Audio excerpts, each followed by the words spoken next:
নমস্কাৰ দৰ্শক বন্ধুসকল, আজি এটা নতুন ভিডিঅ' লৈ আপোনালোকৰ ওচৰলৈ আহিছোঁ। আপোনালোকে ভিডিঅ'টো চোৱাৰ পিছত গম পাব যে কালি আমি কি কৰিলোঁ। আজি বহুত ভাগৰ লাগি আছে, কালি সন্ধিয়ালৈকে কাম কৰিছোঁ, কিন্তু অনুষ্ঠানটো ইমান সুন্দৰকৈ সমাপন হ'ল যে ভাবি ভাল লাগি আছে। কেনেকৈনো আমি এই অনুষ্ঠানটো পাতিলোঁ আৰু কেনেকৈ ৰঙেৰে ৰঙীন হৈ গ'ল বিশ্বনাথ মহাবিদ্যালয়ৰ চৌহদ এদিনৰ বাবে, আৰু কেনেকৈ আমাৰ নীলিম মহন্তই গেটৰ সন্মুখত এখন চাইকেল আঁকি বিশ্বনাথ মহাবিদ্যালয়ৰ গেটখন ধন্য কৰি থৈ গ'ল। বিশ্বনাথ মহাবিদ্যালয়ৰ গেটখন সুন্দৰ কৰি থৈ গ'ল, পৰ্যটন ক্ষেত্ৰ হিচাপে চিহ্নিত কৰি থৈ গ'ল। আহকচোন এই ভিডিঅ'টোৰ জৰিয়তে এবাৰ আমি সকলোৱে উপভোগ কৰোঁ।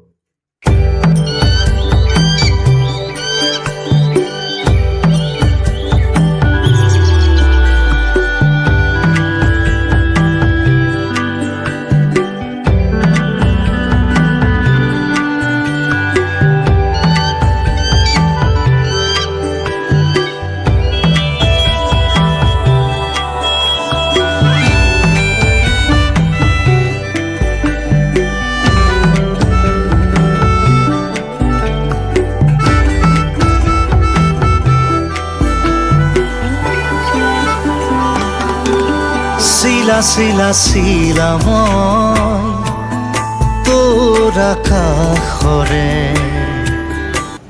কেনে হ'লে ছাত্ৰ-ছাত্ৰী একেলগে আঁকি আছে দেখি অতি পুলকিত হৈছোঁ, অতি আনন্দিত হৈছোঁ।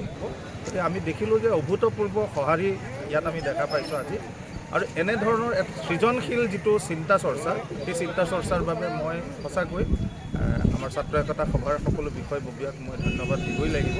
আৰু বিশ্বনাথ মহাবিদ্যালয়ে দিনক দিনে এনেধৰণৰ সৃজনশীল কাম হাতত লৈ আহিছে, আৰু আপোনালোকে নিশ্চয় গম পাইছে যে আমি আমাৰ NSSৰ গোটৰ দ্বাৰা কাষৰে এটা গাঁৱক আমি স্বচ্ছ গাঁও হিচাপে প্ৰতিষ্ঠা কৰাৰ এটা সংকল্প লৈছোঁ, আৰু সেইটোৰ কামো আমি হাতত লৈছোঁ। গতিকে এনেদৰে আমাৰ যিটো সামাজিক দায়বদ্ধতা আছে, আৰু সেই সামাজিক দায়বদ্ধতাক সৰুগত কৰি আমি সেইবোৰ কাম কৰি আছোঁ। যিমান কষ্ট কৰিছোঁ তাতকৈ ভাল লাগিল অনুষ্ঠানটো, আৰু আপুনি আমাৰ লগত থকাকৈ আমি সাহস পালোঁ অনুষ্ঠানটো আগবাঢ়িবৰ কাৰণে। আজি আমাৰ যিসকল অংশগ্ৰহণকাৰীয়ে আজি ইয়াত চিত্ৰাংকন প্ৰতিযোগিতা হাতত লৈছে তেখেতক শুভেচ্ছা দিছোঁ। বিশ্বনাথ কলেজ আচলতে পায়োনিয়াৰ বিশ্বনাথ চাৰিআলি অঞ্চলত এই ৱাল পেইণ্টিং কম্পিটিশ্যনেই হওক বা এনেকৈ ক্ৰিয়েটিভ কামৰ ক্ষেত্ৰত অনুপ্ৰেৰণা দিয়া এখন পায়োনিয়াৰ কলেজ বুলি মই অনুভৱ কৰোঁ। আজি আৰক্ষী প্ৰশাসনৰ ফালৰ পৰা প্ৰত্যেকটো শাখা তিনিটা যিহেতু আছে, পাঁচটাকৈ তেওঁলোকে 1000কৈ 15,000 টকা প্ৰদান কৰিছে। ৰং ভাল পোৱাসকলৰ কাৰণে আজি এটা ধুনীয়া দিন, আৰু 2 ঘণ্টা পিছত ইয়াৰ আচল পিকচাৰটো ওলাই যাব। আমি আপোনালোকক সেই পিকচাৰখিনিও দেখুৱাম।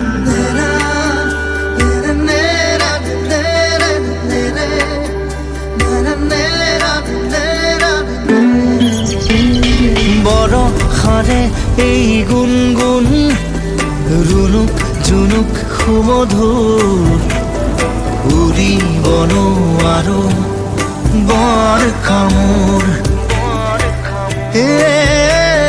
সদায় উৰিবলে মন যায় আকাশ ভেদি ভেদি মোৰ ছিগি হলেও পৰিম আচলতে তোৰ চিলনিৰ জাকুৰে ময়ো তাকে খেদি যাওঁ সূতা কাটি গলেও তোৰেই ঘৰ পাম চিলা চিলা চিলা মই তোৰ আকাশৰে। বৰ সুন্দৰকৈ আজি যি অনুষ্ঠান আয়োজন কৰা হ'ল, ইয়াত বিভিন্নজন আহি এই প্ৰতিযোগিতাত তেখেতসকলে অংশগ্ৰহণ কৰিলে। আমাৰ বিশ্বনাথবাসী ৰাইজ আহিল, বিশ্বনাথ একতা সভা সদস্যসকল, আজিৰ প্ৰতিযোগিতাত অংশগ্ৰহণ কৰা প্ৰতিযোগীসকল,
ফুল